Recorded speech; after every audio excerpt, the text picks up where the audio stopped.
We don't have a quorum as of yet. Correct. Thank you, Lisa.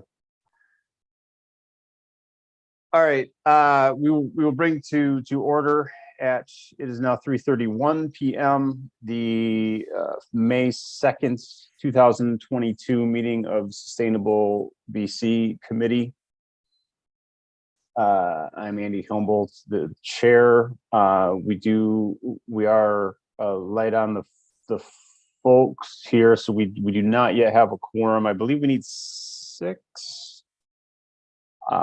We need 6 for a quorum. I did hear from Kiona cannot make it, and I heard from Bob, who also could not make it. Both of them had other things that were intervening. Is that the right verb? Probably not, but anyway. Oh, I think, now that I think about it, I believe I heard from Sarah. I believe I heard from Sarah when we first sent out the information too, that she was going to be traveling or something. So who, let's see, Jill's usually here. Who else? Kristen Blood is usually here, so maybe one of them will show up. Who are the 2 staff folks are Patty and Bessie, yes? Or is Kurt one of the? Yep. Oh, Kurt, looks like Kurt's gonna join. But Patty, we can't hear you. Quorum wise, I believe only 2 of the 3 of you are actually voting members of the committee. I can't remember which 2 it is. Patty and I. Okay, thank you, Bessie. Yep. And Jill has joined us, so we do have a quorum at this point. I still showed 12 members. Did we lose one somewhere? Because if we're 12 members, we need 7 for a quorum. Oh, that's true. Can you read off the 12 there real quick? You have it in front of you, Lisa? I do. Hold on. I have Mayor Banky, Bessie, Andy, Sarah Kelly, Kathy Antea, Patty, Barry Scott, Commissioner Blood, Josh Etheridge, Bob Gilbert, Jill Anderson, and Kiona Ackley. Okay, yep, that sounds right. I know we haven't heard from Barry. Barry has communicated with me a few times in between meetings and whatnot. So yeah, we would need, with 12 members, we would need 7. We don't have 7 at this point, and we just lost Patty. I'm assuming she was gonna leave and rejoin because she was having trouble with audio. Would this be a time that we could have an informal meeting with just us? Oh, we could, yeah, we can meet. We just can't take official votes like to approve the minutes and whatnot, Okay. but we can have the meeting. That's, yeah. All right. I mean, it was posted. We're all good with meetings and whatnot. So All right. All right then. Patty's back. Oh, who do we have at 966-3355? I believe that's Patty. Is that Patty too? It's just me here. I'm not calling in anywhere. That's a city cell phone. That's a city number. Ooh. Hey, Andy, it's Mark Banky. Hi, Mark. Hi there. I'm calling in from City Hall. I thought the meeting was taking place here, so Oh, okay. I found a phone. Okay. Thanks. Then with Mark's presence, we do have a quorum, 1, 2, 3, 4, 5, 6, 7. So I would entertain a motion to, the meetings were sent out. So if someone has a motion to approve the March 2022 minutes, that would be great. Can you take attendance first so they can all say where they're zooming from? Yep. Sorry. Okay. Thank you. All right. So yeah, I'm the chair, Andy Humboldt, community volunteer. I am zooming in from my home in Battle Creek. Bessie? Bessie Steers with the city of Battle Creek, remoting in from my home in Battle Creek. All right. Josh? Yes, Josh Etheridge, community volunteer, remoting in from my home in Battle Creek. Kathy? Hi, Kathy Antea, remotely attending from Lila Arboretum in Battle Creek. Great. Jill? Jill Anderson, she, her, hers, attending remotely from my home in Battle Creek. Alrighty. Patty? Patty Hoke Meluish, City of Battle Creek, remotely from the DPW in Battle Creek. And that's Kurt with you, yes? Kurt Tribbett sharing the screen with Patty. All right. And we did just hear that the 966-3355 number is Mayor Mark Benke phoning in from City Hall in Battle Creek, Michigan. All right, and we do have on the call are also Ryan from IT and Lisa from the clerk's office. They don't necessarily participate directly in the meetings, but thank you to Lisa for reminding us about the housekeeping. So now, motion to approve the minutes from the March meeting. Motion to approve. I'll support. Who's that? Josh that supported? Yes. All right, thank you. So moved by Patty, supported by Josh to approve the minutes for the March 2022 meeting. Any other discussion of the minutes or questions or comments? All right, all those in favor, please respond affirmatively. Yep. A wave or an eye. Are there any opposed? Thank you, Mark. Are there any opposed? Seeing none, unanimous approval of the March 2022 minutes. All right. Thank you all. The agenda today is pretty straightforward. I'm trying to close a word. Jeez. Sorry, I have many things. All right, we do not have any guests or special topics, focused topics, so to speak, because in talking with Patty, she had a number of things from city staff, a much larger list of things than usual as far as doing the updates and reports and whatnot. So we thought that was going to be enough, plenty to keep us busy for the day. So I'll turn it over to Patty. Patty, whatever order or whatever fashion you want to go through your list of stuff is. Okay, well, actually, I see we have the city energy efficiency activities, and I'll just touch on that for just a second. We're still waiting on fleet for some information there. It hasn't been as easy for them to get the next couple pieces of information as we had hoped. It's something, they have the mileage and no, they have mileage and fuel use, but Bob needed a couple other parameters. So we're working on it, but we haven't gotten that yet. And then the consumers data, I think we have everything we need. We just need to meet with Bob and get that started again. So, and on a side note, I watched a Catalyst Communities webinar the other day on greenhouse gas inventories, and the case study was Royal Oak, and it was sort of interesting. I was telling Kurt that they did a citywide inventory, not just with city facilities, and what they found out and what apparently is sort of is common is that the city contributions to the citywide greenhouse gas inventory, Royal Oak was only 1.4% of the total emissions for the city. So they just learned that it's going to take a lot of education, and it's going to be a community effort. But I know we need to start with the city and get that tallied up. But it was just kind of an interesting observation that they had. So Bessie has a whole PowerPoint of what we've been up to. So if I can, do you want to pull it up, Bessie, or did you need me to?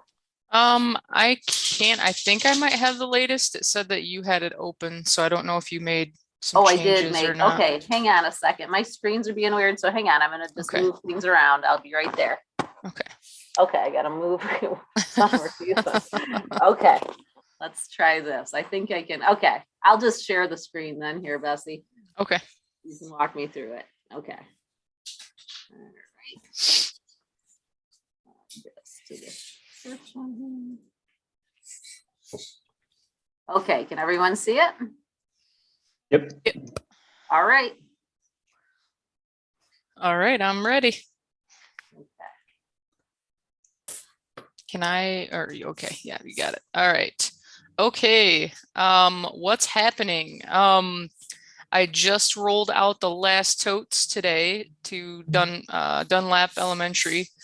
We received over $4,000 in sponsorship money this year. It's topped the last several years, so we did really awesome. Thank you to all of our sponsors. Amazing turnout. We ended up with 530 students registered, over 19 classes, that is. And I made a short video again for them to watch on YouTube to kind of explain their activities and their agenda for their time with this festival. They have until the 25th to kind of complete each thing on their agenda. The activities range, about 40 minutes or so to complete. So hopefully they can complete those in time. I believe they should be able to. They're a lot of fun, short things, similar to that of last year. We did include a little trash pickup kit this year, just to promote, that is the easiest way for everyone to help keep our waterways clean, is to pick up trash. So all the kids got rubber gloves and a trash bag. And we are doing the t-shirt contest again, and the interactive water jeopardy and the crumpled watershed model. If anybody's interested in watching the short video, it's less than 3 minutes, but it's on YouTube. I can share it with the group after the meeting. And yeah, I was able to get t-shirts this year as well for the kids. And in the bottom corner, the color's a little goofy, but they turned out really nice. And it's got the sponsors on the back and a nice little quote from Dr. Seuss. So, yep. Patty? Continuing on, like Patty mentioned, we're still working on things with fuel tracking and energy efficiencies. Patty finished the Michigan Green Communities Challenge. That was quite a task and an undertaking. She was able to reach out to the other departments to help, fill in the gaps. They did change things up this year, so it was a little more effort that needed to be put in towards it. But that was submitted last week. I throw in, we got a gold rating. So Did we got a gold rating? All right. Yeah, just by literally, I think we had 1 point to spare. Yeah. That's awesome. Yeah. And Kurt, did you want to throw in real quick? We're awaiting insurance information, right? Is that what you said for the forestry plan? Yeah, they're working on their paperwork. They got, I just saw an email back and forth. He's been real busy with tree planting, so he hasn't been able to get his paperwork, his insurance and workman's comp over to purchase. Sounds like that's in the works, so hopefully here towards the end of the week, we'll have a signed contract with the forester. Thanks, Kurt. On April 29th, Patty led a group of Kellogg volunteers, and they were able to plant some trees. Okay. You can see the picture down there. Oh, Kathy, yep. Thanks, Patty. Bessie, planting trees. I drove by. I was on the east side of the city on Michigan Avenue near Raymond Road, and there was a bunch of new trees planted in a park on the south side. Is that you guys as well? Or is that city tree planting? Raymond Road, I'm trying to think. The park is, it's between the railroad tracks and Raymond Road on the south side of Michigan Avenue. There's some hoops courts there. Yep, that was, it's Post Park. Park. That was the park. 6 trees went in, purchased by Kellogg. They had 8 volunteers, and then Kaylin, our intern, is there. I was there, and then we had a lot of city help too. So it was really fun. It was a good group. I was gonna say you did an excellent job. I noticed them right away, and everything was really clean. Nice work as always. Thank you so much. Yeah, well, I was just a very small part of that. That was a lot led by the city and Kellogg. So, oops, I went too far here. Styrofoam. Okay, our Styrofoam collection on March 19th was a huge success. We had so many volunteers. It was so much fun. And as always, thank you, Kathy. We never we never get a picture of you because you're out front, but Kathy is always there directing our traffic in. So we had 150, about 150 participants, and we were able to collect 1,400 pounds of styrofoam. So again, it's all the success is from all of our volunteers, and we want to thank you so much for everybody involved. Yeah, go ahead. Our scrap tire collection on March 23rd was also a success. We just filled the trailer. We counted around 1,200 tires, and we had about 122 or 120 participants. We lucked out with weather. It turned out really great. It was a little rainy, but that's okay. Our first rain barrel sale was a huge success as well. 74 rain barrels were sold and 4 composters. We tacked on a fundraiser this year, and we received over $600 from Upcycle. It was from everybody who purchased rain barrels. It donated about $8, I believe. So this money will help go towards purchasing of educational materials to help increase public awareness for protecting our waterways. And thanks to our volunteers again. Sorry. It's okay. That's okay. You're leading me well. It's okay. We did so well on the first one. Patty organized a second rain barrel sale. So get your rain barrel. I finally ordered one as I have an opportunity to use one at my new place. So that's exciting.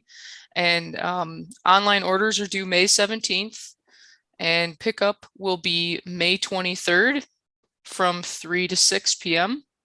And it looks like the Battle Creek Area Clean Water Partners were cleared to donate a couple barrels for the KCC Community Garden, which I believe was a part of the success from our last sale. So all good things. Go ahead. I thought I clicked it. There we go. There's a lot. PowerPoint goes a little slow sometimes. Earth Week, we had Earth Week between April 18th and the 23rd. We had around 150 people interested, and I think we had about that turnout throughout the week. And some groups are actually going out again this month a couple of times because they just had so much fun. And our field services guys are like, yes, that's great. You know, if people want to clean up, we can certainly help accommodate that. So we were able to pretty much cover from Stringham all the way to downtown, from Division all the way to Bailey Park. And we did some of Irving Park, and some great photos of some great folks that came out and shared their experience with us. And I think you can see the youth challenge guys pulled an old motorcycle out of the river by Emmett Street Bridge. Super cool. I mean, it's really old looking. Yeah. I think it's funny. This picture here, it's snowing. This picture here, somebody's in shirt sleeves. So yeah, the weather was amazing. Yeah.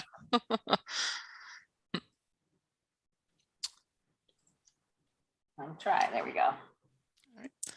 Some of our upcoming events or continuing events is the photo contest.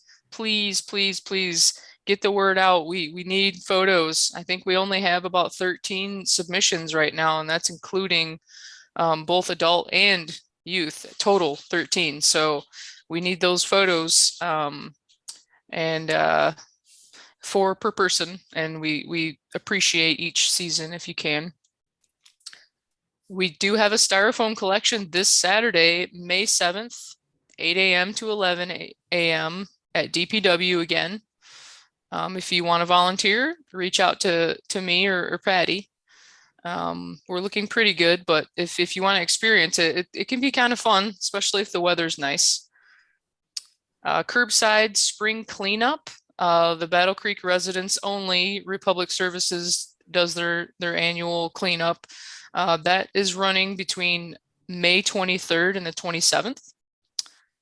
And Patty, it looks like you added flower planting along the linear park the week of June 6th. So if you're interested, this is, I think planting things is super fun. So if you're interested, please reach out to us and we'll put little plugs in the ground.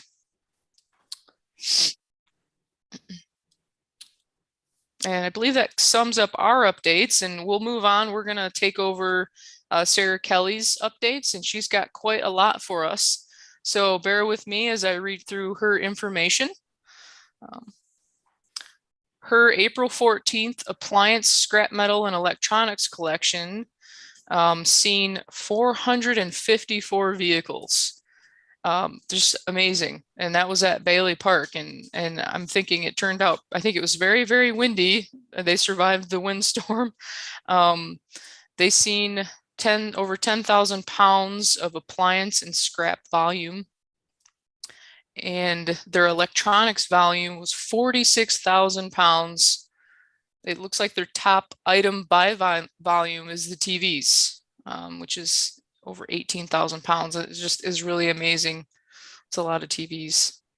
And I just want to throw in something there. I get to speak for Sarah, but this was their first time doing a weekday event rather than a weekend event. And I think they realized that the numbers really aren't that different on a weekday versus a weekend.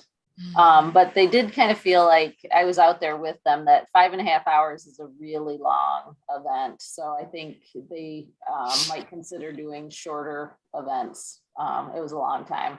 So yeah, that's. It is a long time.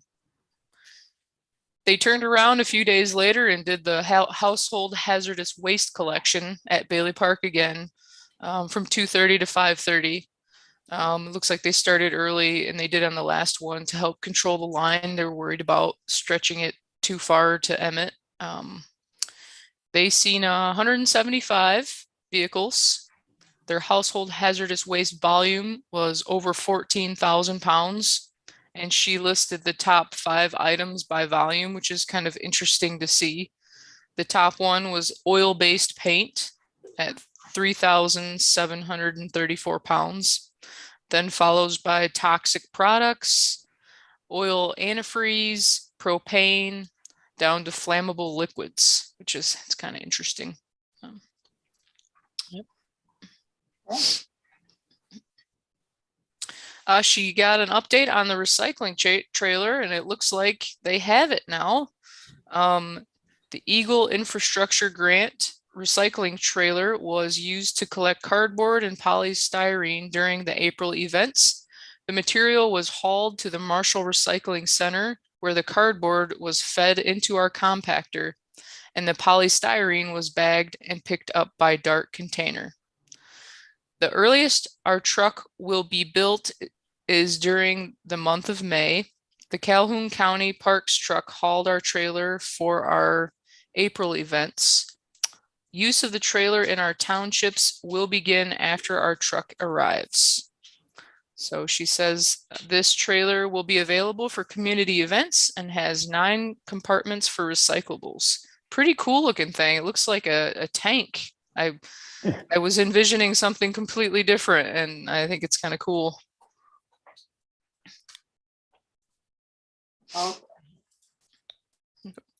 The county, upcoming county events, and she lists Thursday, May 26th, household hazardous waste collection at the Calhoun County Fairgrounds in Marshall from 2:30 to 5:30 p.m.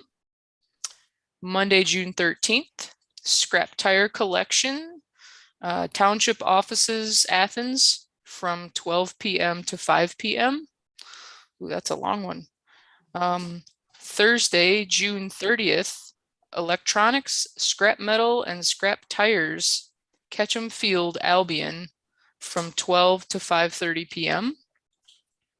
Monday, September 12th, they have a household hazardous waste collection at the Calhoun County Fairgrounds, Marshall, from 2:30 p.m. to 5:30 p.m. And Monday, October 10th, another household hazardous waste collection at Bailey Park in Battle Creek from 2:30 to 5:30 p.m. And lastly, Monday, October 24th, there's scrap tire collection, village offices in Concha from 12 p.m. to 5 p.m. Hey, Bessie, did you want to Yes. mention should we mention the tire cleanup here in the city? I did not add that in. Yeah, Sarah did get a lot of good news for cleaning up a property on Hamblin Road where there's hundreds of tires. She got the grant through that. You might, I don't know, do you know a little bit more detail on that, Patty? I think she got the Eagle grants, the tire grants, they award the trailer and processing of the tires, but they don't cover labor. So they will give you a place to put the tires and take them away, but you have to come up with the manpower to remove the tires and lace them in the truck. So there's a property in the city of Battle Creek that has, I think, what they say, about 1,000 tires. Yeah, there's a lot.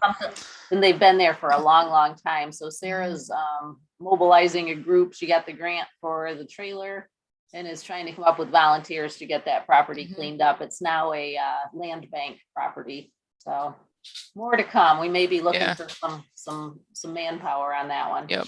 I believe, was she looking around June 2nd? I feel think like it that's was kind of early June. Yep. Yep, early June. So if you guys want to brave that, I'm going to try to volunteer for that. So should be interesting for sure.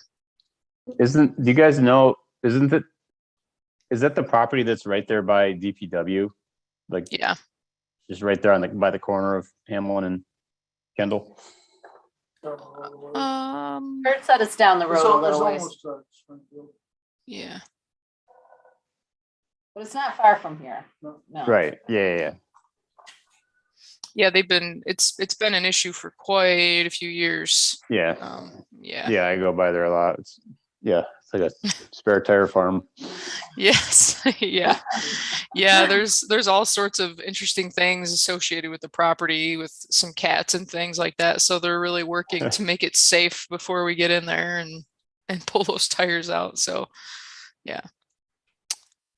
All right. Marshall Recycling Center. She said it's open to all Calhoun County residents and residential material only. Her hours are Tuesday 12 p.m. to 4 p.m. and Wednesday from 9 a.m. to 1 p.m. This center accepts polystyrene and shredded paper, and we are also capable of handling large volumes of cardboard from new furniture and moving. The center also accepts sorted number 1 bottles and jars, number 2 natural bottles, number 2 colored bottles, mixed plastics 3 through 7, aluminum, tin cans, cardboard, boxboard, paper bags, magazines, catalogs, newspapers, office paper, glass bottles, jars, candles, jars, and etc. She said, and that's her new glass program, which is looking very successful. They shipped 2,344 pounds of glass in 2022 so far. And it looks like they're going to ship another 26 32-gallon containers of glass on Monday, May 2nd, which would be today. And she also commented, to reduce carbon emissions, we now have Dart container pickup our polystyrene while they're on delivery routes picking up from facilities in Ann Arbor, Coldwater, and Jackson. This allows them to travel with a full semi-trailer back to Mason. It also allows us to ship while we have staff working at the recycling center. So that's good. Update on the CNC Landfill Recycling Center. January 1 through March 31st, 1,069 loads of recycling. Wow. 22 of those loads from the city of Battle Creek residents. And January 1 through March 31, 39 new passes have been issued. So that's kind of amazing that they keep, getting more passes issued. That's cool.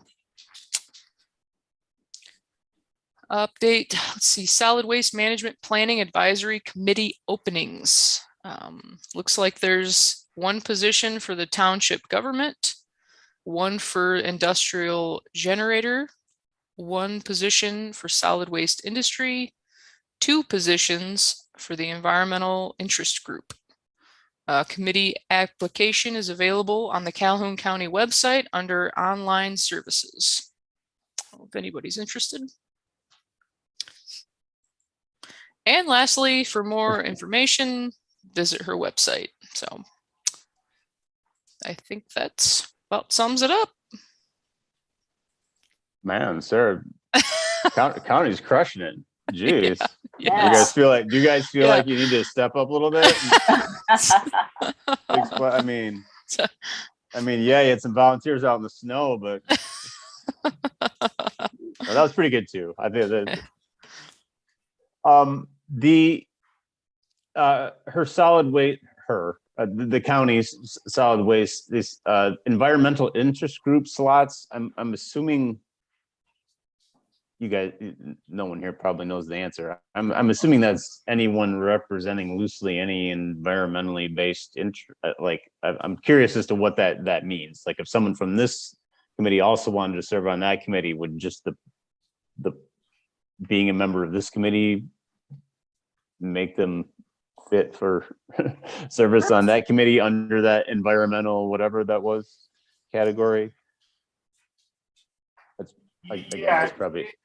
Yeah, that's a possibility. I mean, I'm on the committee as a city representative. But yeah, anybody who have an interest to apply, Okay. I certainly would give you a good word.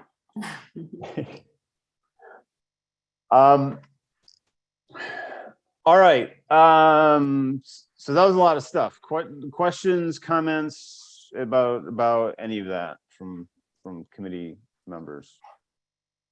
I have another thing. I don't know if we mentioned. I should have said, is there? Oh, sorry. I don't know if we had gotten this since our last meeting, but we got a tree grant from the Battle Creek Community Foundation for 15 more trees to plant in the fall. So all 3 trees from them. So, okay, that's all I have. So. Okay. Just while we're on the subject of trees, if you're a National Geographic fan, the entire National Geographic issue this month is about forests and pretty much everything to do with forests. Are you raising your hand because you're on board with National Geographic or because you have something to say? I have a question. Yes, Jill. My question is, do we track the amount of trees that are taken down by the city? Do we know what the ratio of trees being taken down to trees being planted is? I don't know the answer to that. My guess is no, we don't track those, but I can't say for sure, but I will check for you. All right. Also wondering, off the top of your head, do you know if somebody wants to take down a tree on their yard, is there a permitting process for that? No. Okay. My concern is that we're losing, it appears to me that we're losing a lot of trees, and we are planting them, and this grant is very helpful for things like that. But I'm wondering if we need to be thinking about a larger coordinated effort as we move along. I think that's something that we've talked about. We've talked around a bit here at various points of needing exactly the kind of system you're talking about, Jill, where, and I think that's where we're headed with we're bringing on a forester. There's going to be a forestry plan. And, we've talked in the past about, not just trees, but not just literally trees in and trees out, but having a way, and Bob has been talking, having a way to measure that in carbon, Mm-hmm. Carbon sequestered versus carbon released. And I'm pretty sure last I knew, it's been a while since I've talked to Todd Gerber about it, but that a few years ago when I went to when they were restarting that tree committee and I went to that, Todd was able to say like how many trees they've taken down, through city DPW activity, because every time they do it, it's, there's work orders attached to that. And so I don't want to speak for him, but keeping track of the trees, kind of like this stuff with fleet. I think if we just work toward, okay, here's the stuff, the information exists, I think, but piecing it all together in a way that has meaning from a sustainability and a carbon, a CO2 greenhouse gas standpoint will be next level. And maybe there's some other communities that might be, like Royal Oak or, that who may be out ahead of this. I don't know. Kathy? So thanks for asking that question, Jill. I want to tie in your question about tree removal with what Andy mentioned about the National Geographic stories. And one of the things that they noted is carbon sequestration in old forests being significantly, like 30 times greater than in new or planted forests. Like, the tree companies clear cut and then they plant all these pine trees or whatever the tree of the moment is and cut them down. And the difference in sequestration is amazing in between those two, old and new. And the same kind of thing I think can be said about trees and like the urban trees that we're used to seeing. I know there was a couple of times where a couple of big trees along Ridgemore, and then they were going to be removed, and there was a whole clearing that was going to be done. And I walked along that street, and in my humble opinion, it was all a bunch of crap trees. Okay, now, sorry, this is a tree hugging group, and I'm a tree hugger, but these were crap trees. These were weeds that had hard stems that we all just thought were big and old, and they must be 100 years old. No, they're 15 years old. They just grow like weeds. So I'm wondering if in capturing that information you were talking about tree removal, we definitely need that forester person to be helping us, because they can tell us, what, yeah, this tree is 15 years old. It's hardly got any carbon sequestered into it. It certainly isn't worthy of, we don't have to keep it for that carbon sequestration and worry about someone's telephone lines being taken down. So I see, it would be kind of nice maybe to have some oversight on trees that were removed on private property. And I also suggest that there's a huge, there's a whole bunch of details that have to be gone into. I'm here at Lila, and I just asked Brett, and he's on the tree committee, and he did not think that they necessarily track every tree that's removed on the public property, but that there may be some tracking of some of the more important trees they may have had to remove. I'm sure Todd or one of those guys would know that. And thank you for a moment of your time. Yeah, I think Brett's probably right. I don't remember it being like exhaustive, literally every single tree, but lots of times when they remove trees, it is one of it's, this tree's in the way of this power thing, we have to remove it. Or, this tree at the corner of this park is dead, we're going to go remove it. Versus like you're saying, Kathy, where there's this whole area on Ridgemore there, like they're not counting those individual trees. They're just saying this area was cleared. Yeah. Yeah, I think, yeah. We went on a forestry tangent there, which is fine. It's connected to what we were talking about. Questions or comments about other things that were reported there?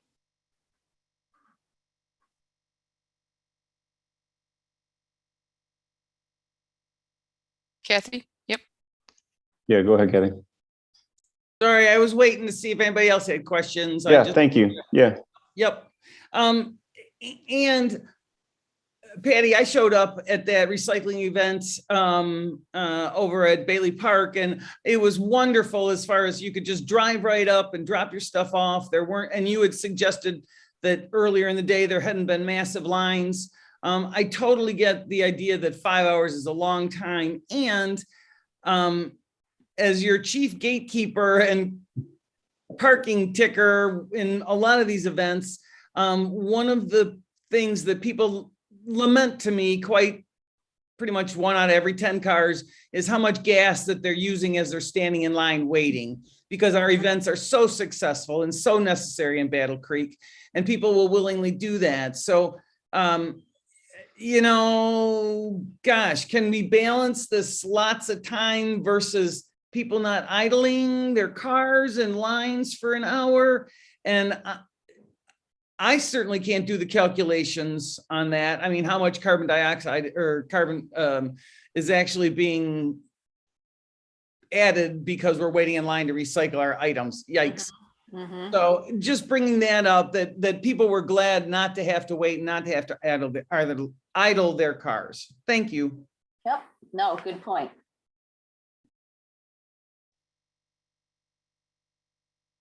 Yeah. Yeah, it's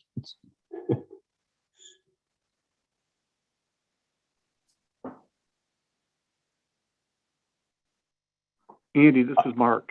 yeah. Go ahead. Hey, Patty, do you think at a future meeting you can give us some information about the arborist that the city contracted with going forward? Yeah, Kurt's been working with them, and I wouldn't call him an arborist, it's a forester. So I don't know Okay, the thank you. distinction, but this is a forester. So yeah, Kurt's, I'll let you. Yeah, All right. that's our plan. Very good. Meet with the committee, but we haven't signed the contract's not neat yet, so I haven't been able to talk to him yet. So as soon as that. Okay, all right. I don't know.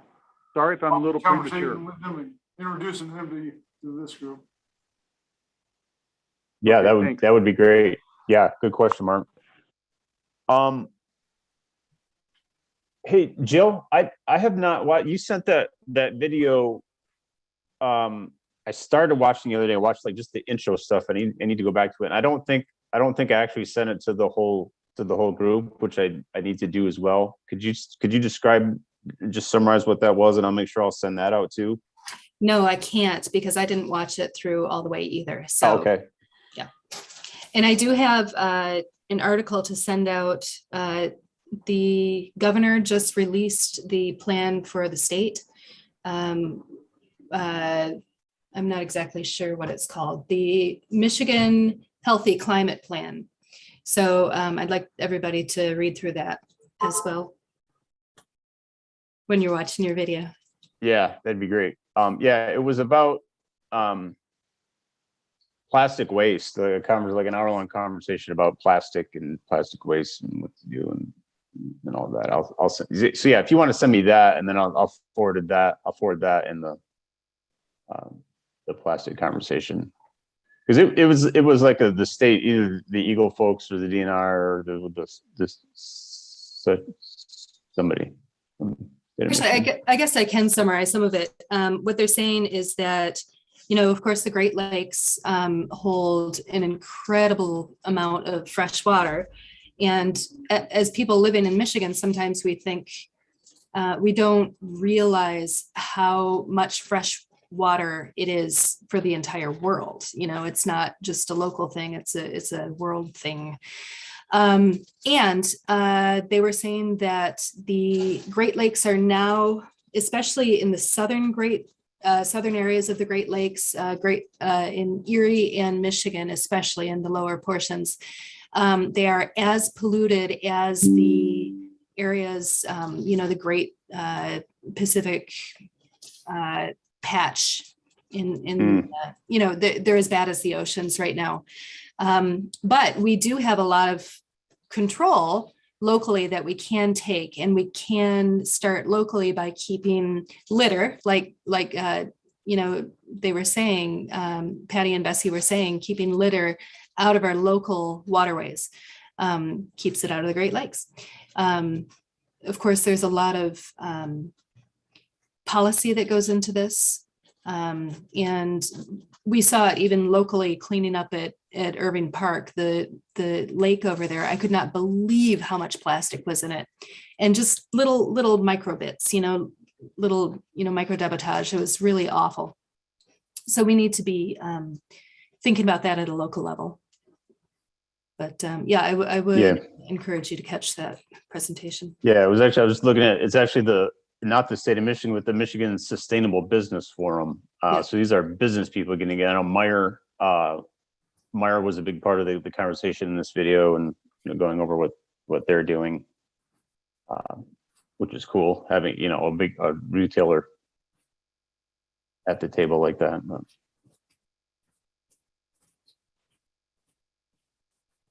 Okay. Andy, I was just gonna say, as long as you're talking about reading and viewing material for our edification, I picked up or downloaded a copy of Kalamazoo Sustainable Plan. Wow. I'd be happy to forward that along for anybody that might want to read it. It's not so hard to download, but I happen to do it, and I'll happily forward Sure. that. You can read that while you're watching your video as well. In between, during the boring parts. Yeah. Right. All right, then how about we pause for public comment at this point. I don't know if anyone happens to be trying to comment. I believe everybody here in the meeting is part of the meeting. I don't see any public. Okay, thank you, Ryan. We have to ask for public comment at some point, so just want to make sure we did that before we get to. Sometimes right at the end of the meeting, we go out with somebody says something and then we go off on a tangent and forget. When I say we, I say me. All right, other comments or questions about any of that? Yeah, I do have a comment actually. So I am a person who picks up a lot of trash and organized groups and work with Patty and Bessie and getting people out there. There is a Facebook group called the Litter Lads and Ladies. This is a group that is started, Jan, I want to say Pollock is her last name. She works at WKKF, or maybe she's retired from there now, I'm not sure. She picks up enough trash that she must be retired. And so that they have been very active, and there's a group of maybe a dozen people, that go out. They've been doing a lot recently out at near Lowe's, and that turns out where they were picking up this week is city property. We've had the discussion among the Rotarians in that group about when we're doing areas that are out near, and I know that's out of the city, but when we're picking up places that are near, fast food places, or, when you really can see where the bulk of the litter is coming from, we're wondering about the ways to enforce, if there are laws around corporate responsibility in our local area towards littering, if there should be, and how can we have businesses and corporations somehow adding money to the pot so that we can be cleaning up their mess. Anyway, that's not a discussion that we can get into right now, but it's something that I'd like to be thinking about, around enforcement and finances. And do we need to have, like a litter picking up crew as part of the city eventually?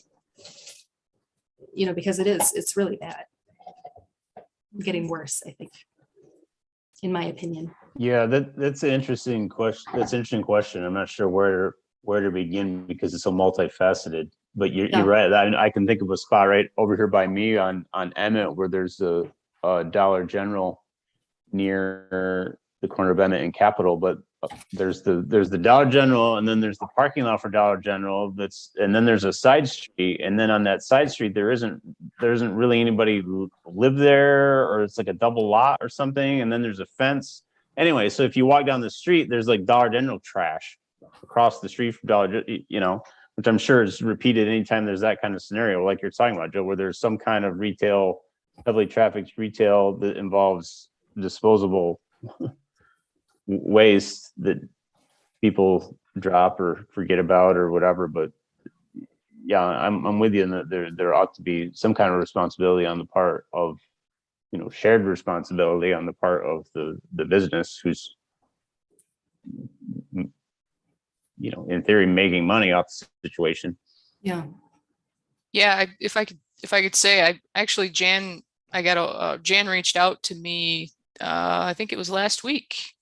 Yeah, last week. So I was actually able to purchase some heavier contractor bags she was asking for, because she said her group tends to clean up the heavy metal, like there's heavy metal and glass, and so the city, is definitely trying to help these smaller groups, because those bags are expensive, and we do have avenues sometimes and some extra, money here and there for sponsors and our programs. So, it's nice to help small groups like that. But yeah, we did. I was able to supply her with some of those. So, yeah, no, it's great that we have people like that. Yeah, and maybe sponsorship of some kind is a way to sort of start to get at that, like, if they have these major retail Lowe's or whoever that might be willing to spot. Hey, we have neighborhood groups, we have grassroots groups that are cleaning up trash. Some of that trash from your place, blows from your parking lot. Would you be willing to sponsor heavy duty bag? Something as simple as that to start out. Yeah, I don't know. Next year, so this year was kind of my first inputting on last year was the Earth Week, the Earth Day event, the linear path. I got put into that a couple years ago, and so I got a late start on asking for sponsorship money for that. So next year I do plan on making it more of a sponsored event, so we have some revenue to buy even more trash grabbers and even more supplies that could supply throughout the year, even for these groups. So the more Patty and I get into our positions, the more we meet companies who are interested in helping. It's amazing. I mean, these companies just give, they want to give and they want to help. It's just finding the right person within that company and at the right time. So any help is greatly appreciated too with pushing out to those companies. But yeah. Well, maybe this the Michigan's Sustainable Business Forum might be a source for, like, I don't know anything about the organization other than I've watched a couple of their videos, but maybe they would be the source for, hey, what are the corporate or regional entities that would behoove us to ask for sponsorships for things like that. Yeah. Yep. Just so you know, we have two business improvement districts in the city. One is on Dickman Road and the other one is on Columbia Avenue.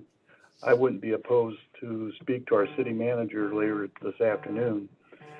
Maybe we could create one out on Beckley and assign someone to pick up the trash there on a daily basis like they do on Dickman and Columbia. It's worked well. It's a big responsibility, but we get a lot of buy-in from the businesses on those business improvement districts, and I think it makes our community look better. Absolutely. So yeah, for sure. That'd be a good idea to look at. And in Beckley, with it's an interesting area, right? Because you've got the mall, going through whatever you want to call it, some kind of death and rebirth process of mall, where you have new kinds of anchor tenants and businesses developing out in that area. You've got there's a new health facility that's going to happen down there at Glen Cross by the apartments down there. I'm not just imagining that, am I? Yeah, I don't think there's anyone that would really be opposed to us creating a jurisdiction so that we can make it look better. Yeah. If you could bring that up with record, that'd be great. Thanks. All right, we've got about 5 minutes left. We want to honor folks' time. So, is there any? That's all good stuff there. Any other? And again, if folks have reading articles, video, send it to me and I'll make sure that the whole committee gets that kind of stuff. Yeah, Kathy, go ahead. Thanks. As a huge cheerleader for City of Battle Creek, I just wanted to lift up another good thing. The Lila Arboretum is celebrating 100 years of existence this year, which is really a super cool thing, if you can imagine. And also making a note, speaking about giving away and trees, for Arbor Day, they gave out 100 Fraser firs. So I think that too is pretty cool. If you get a chance, come on by the Lila Arboretum and enjoy the beauty of nature in our backyard. Yeah, awesome. Thanks, Kathy. Anybody else? Any other kind of announcements, comments?